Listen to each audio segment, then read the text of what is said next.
Is Shepard definitely coming back for Mass Effect 5? Welcome back, Commander. In this video, we're going to be having a look at Paragon 7's reveal trailer breakdown. Big fan of the show, big fan of the channel. Make sure that you check out all of her videos. I've put a link in the description as well. So yeah, we're going to have a quiet look. It was one of the best videos that I've watched. I've only watched it up to a certain point because that's when I thought, let's watch this one together. The video is around about 40 minutes long, but if you've got the time and you're a Mass Effect fan, absolutely check out the full video. She's gone so much into depth and detail, it's unbelievable, and it is a really good watch. All right, so let's have a look. Before the quantum mechanics explanation of everything, we first need to talk about why the main point of the trailer implies Shepard's return. What she's done here is she's determined that this is Alkira, this planet, because of the moons and from the trailer. I'm interested to know where she's going to go with this, to be honest, because the Mud Skipper, which we assume is Liara's new ship with her new crew, she's put here searching for Shepard. But we know at the end of Mass Effect 3, if you pick the destroy ending, then Shepard breathes on Earth. So why would the Mud Skipper be searching for Shepard on the planet that Shepard initially died, or where the remains of the Normandy was found? See what else she has to say. Return in the next game. I think Shepard's return is imminent because of two specific Mike Gamble tweets regarding the trailer. When the trailer released on December 10th, 2020, he tweeted the following: "I'm so lucky to be able to share our vision of the future of Mass Effect.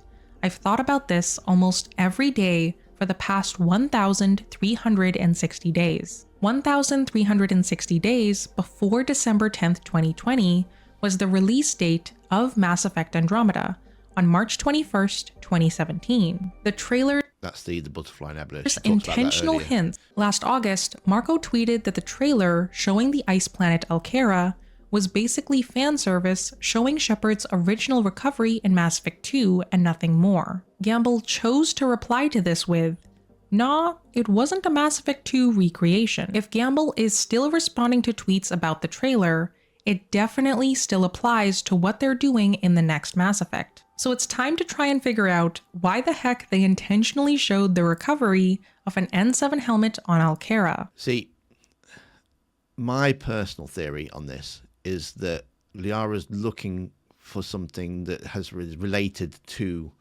the original Normandy, not Shepard. There'll be something that she needs from that original Normandy, and that's why she's gone to that planet. But we'll see where she goes with this.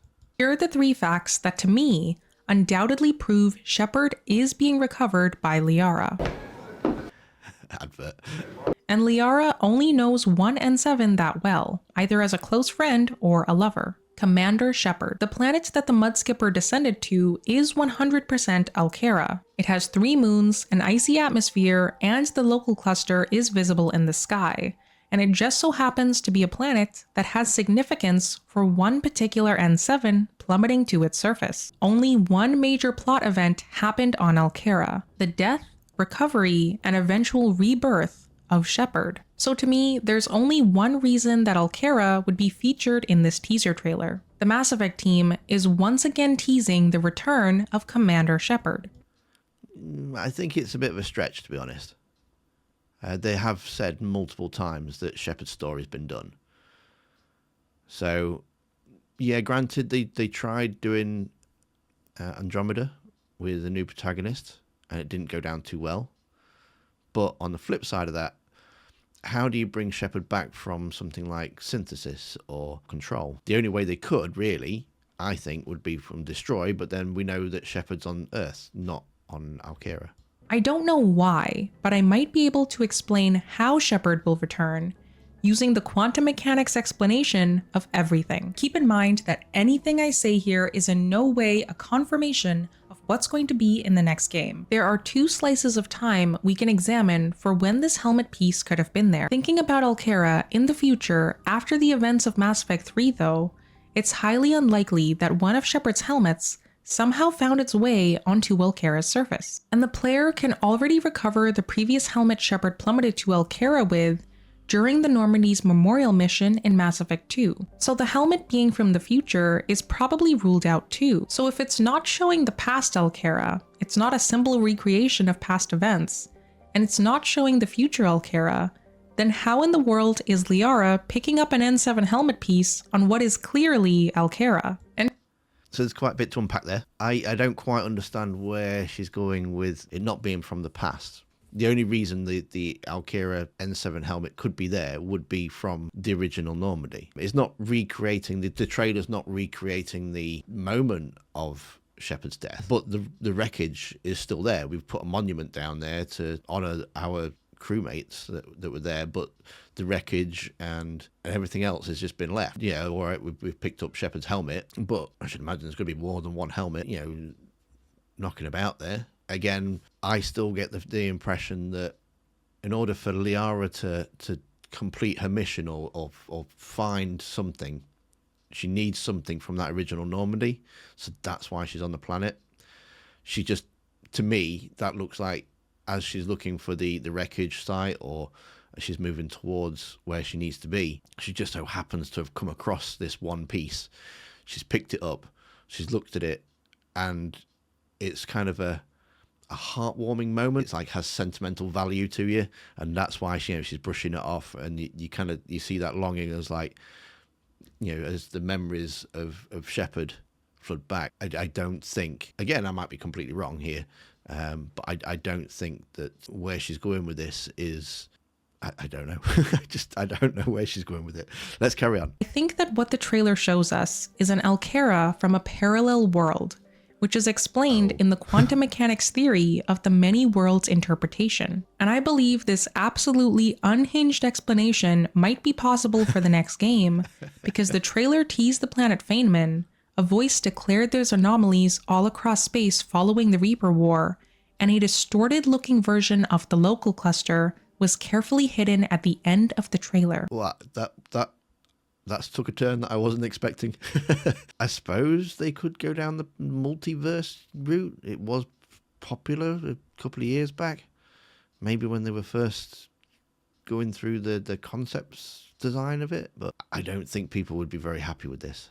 The many worlds interpretation holds that there are many worlds which exist in parallel at the same space and time as our own. And if this is true, then what the trailer might be implying is that this Alkera we see, where Shepard has yet to be recovered, is from a parallel world. What I believe we're seeing is Liara and crew hopping to this parallel world, recovering the Shepard that died on that world's Alkera, and then eventually returning to our world. And there's 3 voice examples in the trailer that back up that crazy theory. Okay, just before she goes to the I told you this is absolutely well detailed. And just before we get to the evidence that she's going to cite here, we know that Cerberus cloned Shepard. We've seen that in the Citadel DLC. So if they really did want to bring Shepard back, wouldn't it just be easier to have a clone come back, or make out that from Mass Effect 2 you were playing the clone and the real Shepard is still alive somewhere? This does sound a bit, I mean, it sounds good. I'll give her that. But it does seem a very contrived way of bringing Shepard back. But she's done her research, so let's have a look at the evidence. Voice 2 says anomaly readings all across space. Voice 4 says they do match. And Voice 5 says upon an unknown horizon. My interpretation of Voice 2 is that anomalies are present after the Crucible blast that ended the Reaper War, allowing for parallel worlds to be visited. Voice 4 saying they do match could be referencing the Alkera from a parallel world. Whatever parallel world they were looking at had a recoverable Shepard on Alkera. Maybe in this parallel world, the Reapers were taken out by a force other than Shepard, and so Shepard wasn't needed to fight the Reaper War, thus being left for dead on this world's Alkera. And finally, Voice 5, who says, upon an unknown horizon. This could refer to crossing the unknown horizon of the anomalies to reach parallel worlds. But the local cluster we see at the end of the trailer is horizontally flipped and distorted. This might be the way that the Mudskipper crew would return to our world. In this way, the trailer might be showing us the recovery of a parallel world Shepard, implying that the Shepard that's brought back to our world, back beyond the horizon, is a Shepard from a parallel world. I've tried analyzing this trailer and explaining its hints in multiple ways for the past year, and this is currently the only explanation that makes any logical sense to me, which I get is very strange because this is so far removed from anything the Mass Effect games have ever done. But again, it's the only way I can currently explain why Liara is able to pick up an N7 helmet piece that belongs to Shepard on Alkera. Those are all the new details I found this time around. I gotta say, I love it. It is possible. I mean, they're looking for a way to subvert the endings of Mass Effect 3 because they've kind of written themselves into a massive hole, and that's what Andromeda was supposed to do. They were supposed to start off a new galaxy, they were supposed to take all the races there and just start complete fresh. But because it didn't work out how they expected, they've got to go back and now try and correct it. A parallel universe, it could work, but I can't see the fans getting on board with it. As I said earlier, I kind of get this impression that yes, Andromeda is going to be, you know, heavily implied with it. Maybe it's going to be like a spiritual sequel to Andromeda, but it's going to have mostly the I think it's going to probably be set mostly in the Milky Way, but they need to get to Andromeda. Maybe the Nexus was designed as a mass relay, and so they need the coordinates. Maybe the benefactor had something to do with the original Normandy, and so there is something on the Normandy that will help find their way to Andromeda or activate the relay in Andromeda or something like that. It was, I don't know, I'm completely just throwing stuff out here now, but something is on that ship and Liara needs to get back to the original Normandy to find that ship. The Normandy was a multi-species cooperation, wasn't it? So it's not just a human ship. I think she's just come across that helmet piece that's been left over from the crash site, and she's looked at it and it's just brought back memories of Shepard, and that's it. That's as far as it goes. But like I said, make sure you go and watch the full video because it is so detailed and it is such a joy to watch. So watch the entire video. There is a link in the description. Big thank you to Paragon 7 as well for making it and sharing her putting so much effort into it, because it's really, really detailed and it's definitely worth a watch. It'd be interesting to see what the new crew's like and what their loyalty missions be like, because when we had a chat with Matt Walters, he said that loyalty missions weren't always supposed to be a certain way. But to find out more, then you need to watch the video that's on screen now. Thanks for watching. Don't forget to hit that like button, and I'll see you next time. Commander.